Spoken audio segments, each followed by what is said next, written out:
여러분 안녕하십니까? 네, 삶과 말씀을 나누는 충청앞에 교과 방송입니다. 반갑습니다. 안녕하세요. 반갑습니다. 네, 어떻게 지내셨어요? 네, 이번 주는 잘 지내고 있고요. 이제 돌아오는 주에는 네. 교회에서 안면도로 캠핑을 가기로 해서 이제 그거 준비하고 있습니다. 캠핑을요? 네, 그래서 어르신들이 뭘 좋아할까? 사실 레크레이션이나 카페 가기 이런 것도 해볼까 했는데 싫다고 강력하게 하셔가지고 좀 더 말씀 쪽으로 은혜롭게 하고 싶다 이러셔서 그쪽을 좀 중심으로 해야겠다. 확실히 세대가 이게 좀 차이가 나니까 좋아하는 거나 지향점도 조금 다르구나 그런 생각도 좀 들었습니다. 네, 말씀에 대한 관망이 많으세요. 네, 맞습니다. 왜냐면 확실히 이제 또 마지막 세대가 다 왔고 네. 또 이 시대에 자꾸 이제 흔들리잖아요. 좀 불안하잖아요. 그렇죠. 또 그렇게 되다 보니까 훨씬 더 말씀을 더 갈구하는 것 같습니다. 네. 예. 좋은 것 같습니다. 근데 준비를 해야 되니까 좀 고민은 있습니다. 잘 준비되었으면 좋겠습니다. 네. 오늘은 제 11과입니다. 최고의 충성을 그리스도에게 네. 라고 되어 있습니다. 기억절 말씀인데요. 상전들아 너희도 그들에게 이와 같이 하고 위협을 그치라. 이는 그들과 너희의 상전이 하늘에 계시고 그에게 사람을 외모로 취하는 일이 없는 줄 너희가 알미라. 이제 상전들 그리고 네. 종들에 대한 이야기네요. 네. 특별히 이제 안식일소주에는 2018년도에 워싱턴 DC에 있는 성경 박물관에서 성경 요약본이 공개가 되었었는데 네. 이 요약본은 뭐냐면 그 서인도 제도라고 불렀던 네. 카브리해와 대서양 연안의 노예들에게 이 반란을 선동할 만한 구절들을 삭제하면서 네. 신앙의 핵심을 가르치기 위해 1808년도에 출판되었던 성경 요약본입니다. 이 성경본에는 구약 성경의 90%, 신약 성경의 50%가 누락이 되어 있으면서 대부분 없네요. 네. 성경 1189개의 장 중에 232개의 장만 남아 있었습니다. 네. 근데 중요한 것은 복음의 기록이 거의 사라지고 자주 오용되는 부분을 포함했었는데 네. 그 부분이 뭐냐면 종들아 두려워하고 떨며 성실한 마음으로 육체의 상전에게 순종하기를 그리스도께 하듯 하라. 네. 이것은 마치 노예 제도를 강화하는 것처럼 보이는 성경 네. 구절인데요. 이런 구절들만 이렇게 다 배포를 해서 노예 제도를 옹호하고 합법적으로 이렇게 만들게 하기 위해서 사용했던 것입니다. 네. 이렇게 성경을 잘못 오용하거나 자신의 뜻에 맞게 이기적으로 사용하면 양심의 가책도 모른 채 악한 그렇죠. 일을 벌일 수가 있는 것 같습니다. 그러니까 이게 참 무서운 게 뭐냐면 예. 하나님의 일과 전혀 반대되는 일을 하면서 하나님의 말씀을 사용했다고 하는 것이죠. 그렇죠. 그래서 마치 하나님께서 그걸 원하시는 것처럼 예. 그렇게 얘기하는 게 참 두렵고 무서운 일인 것 같습니다. 그래서 하나님의 말씀을 근거로 많은 사람이 학대와 차별을 받는 경우가 많이 있는데요. 오늘 말씀을 통해서 올바르고 그리고 정의로운 사회적인 관계를 정립할 필요가 있는 것 같습니다. 네. 결론 부분의 내용을 제가 읽어드릴게요. 강자와 약자로 정의되는 관계 속에서 하나님은 양자에게, 그러니까 강자, 약자, 줄자에게 올바른 관계를 제시해 주셨다. 바울은 그리스도께서 평가하시는 가치로 상대를 대하고 서로가 그렇게 대하라는 거죠. 불합리한 상황 속에서도 참된 충성의 대상이신 그리스도를 바라보게 한다. 차별하지 않으시는 참 주인 앞에서 모든 인류는 함께 섬기는 동역자여 형제 자매이다. 네. 그러네요. 그러면 우리가 관계를 재정립할 때 주님 앞에서 하나님 앞에서 동등하다라는 것이죠. 함께 섬기는 동역자, 이게 참 좋은 말인 것 같습니다. 서로가 함께 힘을 연합하고 서로를 위하고 함께 동역해야 된다. 그런 뜻이잖아요. 네, 그렇게 서로를 바라봐야 될 것 같습니다. 그래서 그 관계의 어떤 한 부분에서 일요일소주에서는 이제 자녀에 대한 권면이 나오네요. 네. 예. 자녀들아, 주 안에서 너희 부모에게 순종하라. 이것이 옳으니라. 내 아버지와 어머니를 공경하라. 이것은 약속이 있는 첫 계명이니 이로써 내가 잘되고 땅에서 장수하리라. 또 아비들아, 너희 자녀를 노엽게 하지 말고 오직 주의 교훈과 훈계로 양육하라. 부문에서 자녀들을 노엽게 하지 말라라고 했는데 그러면 자녀가 한 몇 살 정도 될까요? 언제부터 좀 노엽게 하지 말아야 할까요? 저는 이 말씀을 읽으면서 항상 자녀는 이제 초등학생들 그렇게 좀 생각을 했는데, 근데 여기서 자녀는 이제 그 당시 로마 당시에 대도시 에베소 지역에서 이제 그리스도인 방식으로는 아버지가 60이 될 때까지 이 자녀다.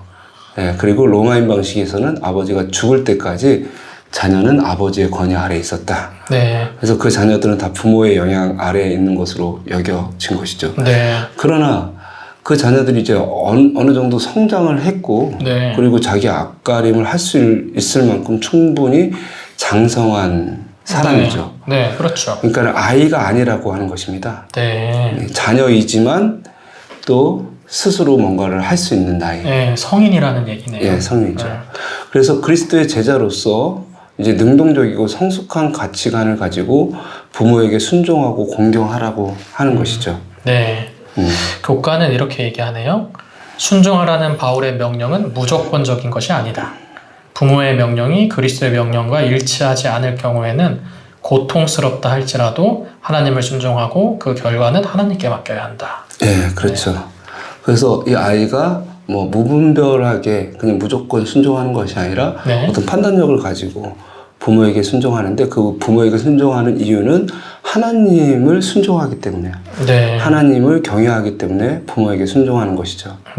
그래서 사실 어릴 때는 부모를 공경하는 게 당연하죠. 왜냐하면 부모가 자기보다 힘도 세고 또 지혜도 있으니까요. 근데 나이가 먹고 부모가 자신보다 못 배우거나 힘이 없어서 또 경제적으로 약해질 때 이제 부모를 공경하는 부분에 대해서 사람들이 많이 또 소홀히 하기도 합니다. 만약에 부모가 늙어서 치매가 걸리거나 병에 걸려서 거동하기 어려울 때 서로 미루기도 하죠. 맞습니다. 물론 이제 각 가정마다 사정은 있겠죠. 근데 지금 사도 바울은 그런 부분을 얘기하는 거예요. 자녀들아, 부모를 공경하라. 이것은 그냥 의무라는 거예요. 부모가 못 배우건 뭐 돈이 없건 상관없이 자녀는 자녀이기 때문에 부모를 모시는 것은 의무이다. 이 얘기를 계속 하고 있는 것 같습니다. 언제 부모님이 이제 좀 약해지셨다, 뭐 그런 걸 느낀 적이 있습니까? 최근에 많이 느끼죠. 그래요? 저도 아이가 생기고 부모님의 모습을 뵀을 때 예전에 뵀던 그러한 모습은 아닌 것 같아요.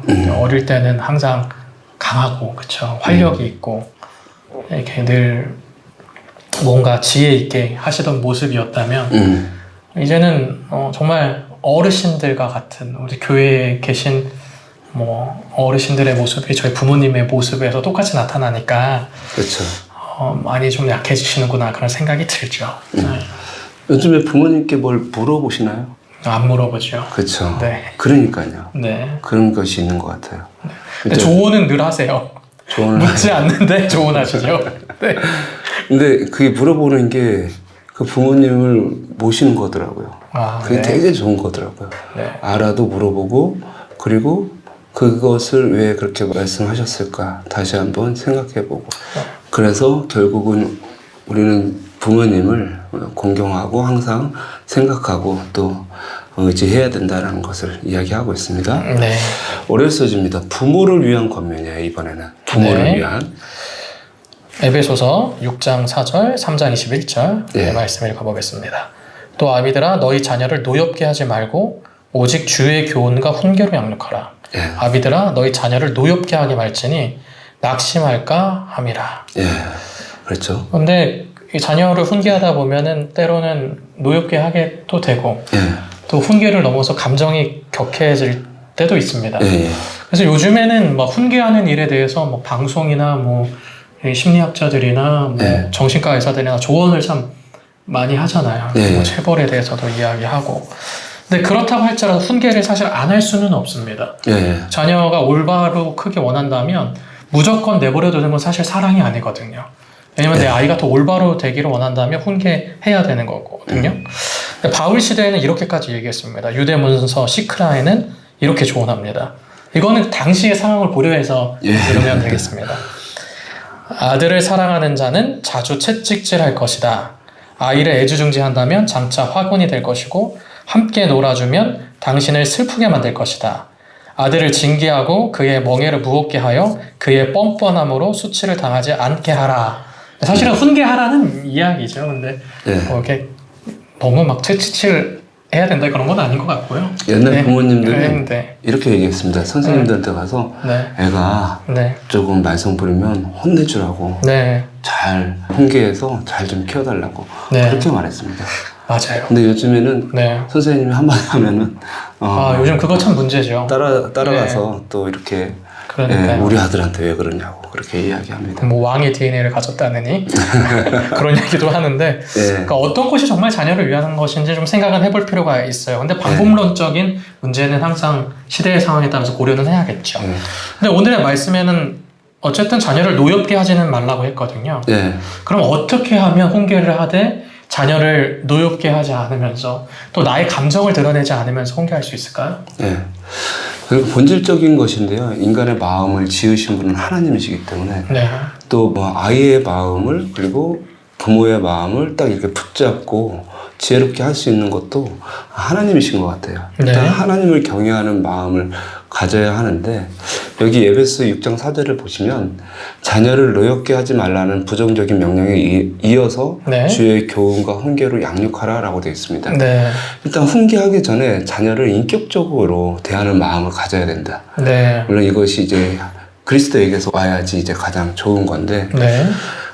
바울 시대에는 아버지들이 남편이 아내를 대하듯이 자녀가 아버지의 소유물이었기 때문에 폭력적인 처벌을 가할 수도 있었고 목숨을 네. 빼앗을 수도 있었다. 네. 그렇게 이야기하고 있는데 우리랑 너무 먼 얘기고 네. 예, 우리는 이제 여기서 이제 약간 본질적으로 들어가면 최고의 충성을 누구에게 해야 되냐? 바로 네. 하나님께 해야 된다. 네. 그래서 예수님을 경외하는 마음으로 아이를 섬기고 또 아이를 인격적으로 대하고 네. 또 하나님의 교훈과 훈계를 통해서 잘 교육을 시켜야 된다라고 이야기하고 있습니다. 네.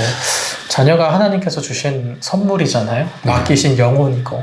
그러니까 하나님을 생각하면서 아이를 훈계하고 대한다면 그러면 감정적이지 않고 이러한 문제들을 좀 해결할 수 있지 않을까 하는 생각이 듭니다. 네. 그리고 가장 중요한 것은 그겁니다. 아이는 우리가 가르치는 대로 되지 않고 우리가 행동하는 대로 네. 그대로 따라한다고 그랬는데 네, 맞습니다.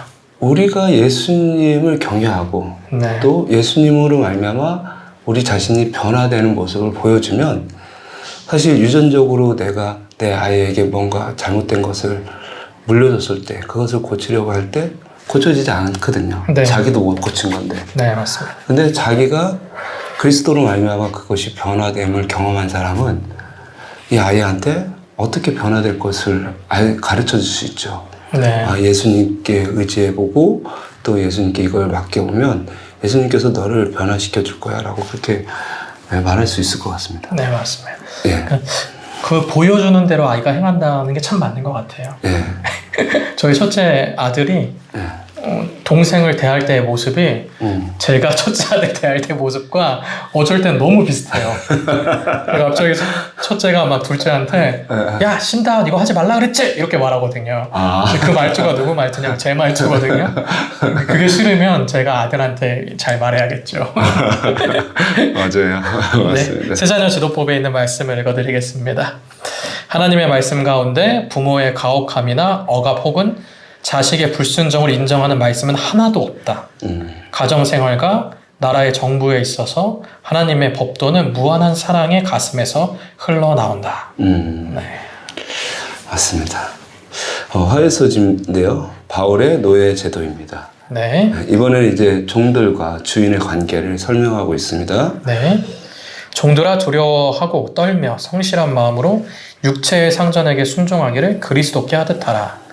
눈가림만 하여 사람을 기쁘게 하는 자처럼 하지 말고 그리스도의 종들처럼 마음으로 하나님의 뜻을 행하고 기쁜 마음으로 섬기기를 주께 하듯 하고 사람들에게 하듯 하지 말라. 이는 각 사람이 무슨 선을 행하든지 종이나 자유인이나 주께로부터 그대로 받은 줄 알미라. 상전들아 너희도 그들에게 이와 같이 하고 위협을 그치라. 이는 그들과 너희의 상전이 하늘에 계시고 그에게는 사람을 외모로 취하는 일이 없는 줄 너희가 알미라. 이거 상상을 해보면 네. 지금 사도 바울이 이 말씀을 선포할 때 이 교회에는 그 그리스도인 노예와 그리스도인 주인이 함께 있었습니다. 네. 예. 그 두 주인과 노예가 공존하는 그 현실 속에서 사도 바울이 이 권면을 했습니다. 예, 신자 개인의 변화를 넘어서 이 사회 전체에 큰 영향을 미쳤을 것 같습니다. 네. 예. 교과는 이야기하고 있는데 한번 읽어주세요. 네. 그의 비전은 로마 제국의 노예 해방이 아니었다. 오히려 그의 견해는 법적인 노예 해방보다는 하나님의 자녀로 입양됨으로 새롭게 창조된 형제에 기초한 성도들의 교제에 관한 것이었다. 바울에게 사회혁명은 그리스도의 몸된 교회에서 지역 차원에서 그리고 그리스도인 가정교회와 가정에서 일어나는 것이었다. 예. 사실 그리스 로마 시대의 노예 제도는 네. 옛날에 그 신대륙 발견했을 때 노예 네. 제도를 했던 것과는 엄청난 차이가 있었습니다. 네. 왜냐하면 신대륙에서 그 노예 제도는 막 노예 팔아먹고 정말 인간 취급을 하지 않았었어요. 그렇죠. 근데 로마 시대 때는 이 노예들이 대부분 교육의 기회가 있었고요. 아, 네. 그리고 건축자, 의사, 철학자 등으로 일할 수가 있었습니다. 또한 특정 기간이 되면 또 자유가 주어지기도 했기 때문에 네. 그 당시 노예는 그 정도로 이제 학대를 받지 않았었던 것 같습니다. 네. 그러니까 물론 차이가 있었겠지만요. 네, 조금 네. 차이가 있었지만 그럼에도 불구하고 네. 이 노예 제도 자체는 사실 악이죠. 근데 용납할 수는 없는 거죠. 예, 네. 예. 하나님은 그분의 무한하신 공의에 따라서 노예 소유자를 심판하시고 정죄하실 것이기 때문에 이에 대해서 우리는 감사할 수가 있습니다. 네. 예. 네, 사도 바울은 그것보다 더 높은 차원을 사실은 이야기하는 것 같아요. 왜냐하면 그 로마의 정권을 뭐 무너뜨리고 예. 그럴 수 있는 상황이 아니잖아요. 예. 그 사회에서 교회의 한 형제로 모였으니 한 형제로 서로를 대하라라고 예. 이야기하는 것 같습니다. 맞습니다. 네. 영감의 교훈의 글을 읽어드리겠습니다.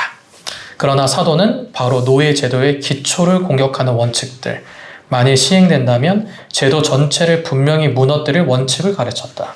주의 영이 계신 곳에는 자유함이 있느니라. 또 사도는 선언하였다. 회개할 때 노예는 그리스도 몸의 한 지체가 되므로 그와 같은 사람은 형제로서 하나님의 축복과 복음의 특권에 있어서 그의 주인과 유업을 함께 누리는 이로써 사랑과 대접을 받아야 하였다. 예, 그러네요. 그러니까 교회 안에서 서로 형제가 됐는데 어떻게 너는 교회 와서 나를 섬겨 이럴 수는 없는 거거든요. 예. 제도 자체가 사실은 의미가 없어지는 거죠. 더 높은 예. 차원을 바라보는 것 같습니다. 예. 아마 이어서 이제 수요소지에 더 구체적으로 이야기를 하고 있는 것 같습니다. 그리스도의 종인데요. 다시 또 6장 5절에서 8절인데요. 정들어 두려워하지 말고 성실한 마음으로 육체의 상전에게 순종하기를 그리스도께 하듯 하라.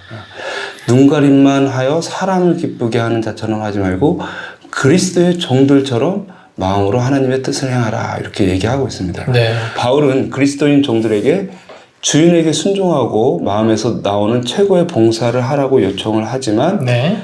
그러나 그 이유가 그 충성의 대상이 육체의 주인이 아니라 예수님께 있다. 하나님께 네. 있다. 그래서 그리스도께 하듯 해라. 네. 온전히 충성된 마음으로 그 육체의 상전에게 대해라. 네. 예. 그래서 이것을 이제 가장 잘 보여줬던 이제 사례가 바로 요셉인 것 같습니다. 네, 맞습니다. 요셉은 하나님을 섬김으로 보디발을 섬겼죠. 그렇죠. 그 아내에게 대했죠. 네. 그래서 억울한 일을 당했을 때도 그 보디발에게 정말 예의 있게 대했습니다. 맞습니다. 예. 그의 명예를 지켜주기 위해서 그가 억울한 일을 당했다고 하지 않고 감옥에 가게 됐죠. 맞습니다. 사실은 보디발도 요셉을 죽일 수가 있었습니다. 맞아요. 만약에 네. 그 사실을 분명히 믿었다면 요셉이 아내를 겁탈했다고 믿었다면 요셉을 죽였을 거예요. 죽었겠죠. 네. 죽이지 않았던 이유는 요셉을 믿고 있었기 때문에 그렇습니다. 네. 그 요셉도 보디발을 지켜주기 위해서 본인이 감옥에 가게 됐고요.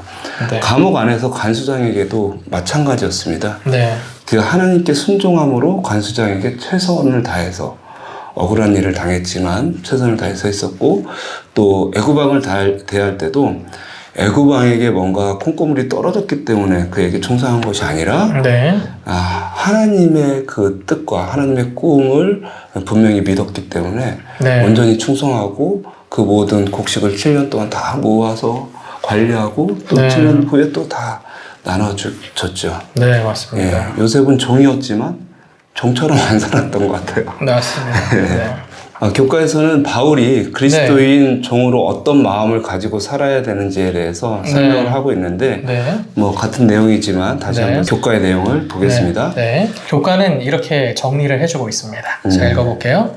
그들은 그분을 위해 일했고 그분으로부터 보상을 기대할 수 있다. 아, 이것은 이 끔찍한 제도에 얼매인 사람들에게는 특히 매력적인 생각이다. 노예는 육체의 상전으로부터 인정받지 못하거나 고난을 받는다고 느낄 수 있다. 그러나 믿는 종에게는 각 사람이 무슨 선을 행하든지 그것을 아시고 확실한 보상을 주시는 주인이 있다. 예.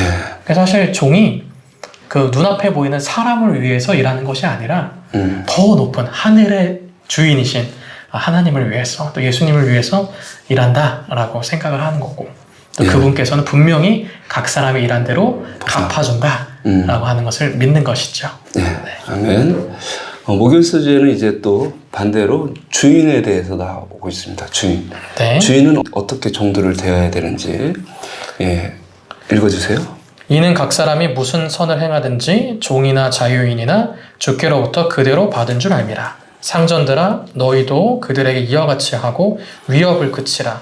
이는 그들과 너희의 상전이 하늘에 계시고 그에게는 사람을 외모로 취하는 일이 없는 줄 너희가 알미라.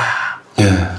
여기 종과 자유인 이렇게 나왔는데 자유인은 사실은 주인을 가리키죠. 네. 그러니 바울이 얘기하고자 하는 것은 이것입니다. 교회 안에서 종이나 주인이나 하나님 앞에서 동등하다는 것이죠. 네, 그렇죠. 그들이 그리스도의 심판대 앞에 설 때는 동등한 입장으로 서게 되는 것입니다. 그래서 이제 바울은 이 노예를 위협하는 습관들이 있는 주인들에게 네. 차별하지 않으시는 주인이신 그리스도를 소개를 하고 있는 것입니다. 네. 바울은 이제 똑같이 종들에게 잘해주라고 주인에게 요청을 했는데 네. 1세기 당시에 주인에게는 아마 충격적인 요구였을 것입니다. 그렇죠. 뭐 계속해서 반복적으로 얘기가 나오지만 네. 그때 당시 뭐 구타, 성적 학대, 팔려가거나 이제 굶주림, 족쇄, 낙인 찍기, 죽음까지도 다양하게 형벌을 네. 가했던 때였기 때문에 그래서 이런 부분에 대해서 하나님의 심판이 있을 것이라고 그런 모든 관행들은 반드시 네. 중단되어야 된다고 이야기를 하고 있습니다. 네. 왜냐하면 사실 예수님 앞에서 그들은 다 종이에요. 예. 왜냐하면 예수님을 섬기는 종입니다. 네. 큰 종이든 작은 종이든 사실은 똑같거든요. 네. 그거를 이제 그들은 알아야 되는 거죠. 네. 골로새서 4장 1절은 너희에게도 하늘의 상전이 계심을 알지어다. 그러니까 너희 똑같은 종이다라고 얘기를 하는 거고 그리고 그 주인은 종들을 차별 없이 심판하신다고 하는 거죠. 네. 너는 자유인이었으니까 자유인으로 심판하고 얘는 종이니까 종으로 심판하는 것이 아니라 각 사람이 행한 대로 똑같이 심판한다고 하는 겁니다. 교과에는 이렇게 또 코멘트를 하고 있습니다. 예배소에서 바울이 사용한 많은 표현은 그리스도인 종들에게 특별히 감동적이었을 것이다. 아들로 입양되고 구속되고 상속받고 예수님과 함께 보좌에 앉고 동일한 시민이 되고 하나님의 권속이 되고 그리스도의 몸의 지체가 되는 것. 이 종들이 들었을 때 엄청난 희망을 그렇죠. 품었을 것 같습니다. 네. 이런 모든 권면을 포함하여 이 서신의 모든 가르침은 종과 주인 사이의 관계에 적용된다라고 합니다. 금요 소지에 보시면 더 깊은 연구를 위해 나와 있는데요. 1세기 예배소 교회 신자들처럼 우리에게는 이 복음의 가치를 우리의 관계 가운데 적용할 수 있는 특권과 책임이 있습니다. 네. 남편과 아내 그리고 또 자녀와 부모, 종과 주인 이런 관계가 주님께서 우리에게 가르쳐 주시는 관계의 어떤 표준을 적용하면서 네. 좀 더 나은 행복한 삶을 살아갈 수 있지 않을까 생각이 듭니다. 네. 여러분의 삶 속에서도 항상 주인이신 예수 그리스도를 생각하시면서 심판날에 주님께서 우리의 모든 삶을 또 판단하시기 때문에 정말 차별 없이 많은 사람들을 대하고 또 섬기며 살아갔으면 좋겠습니다. 묵상하심으로 교과를 마치겠습니다.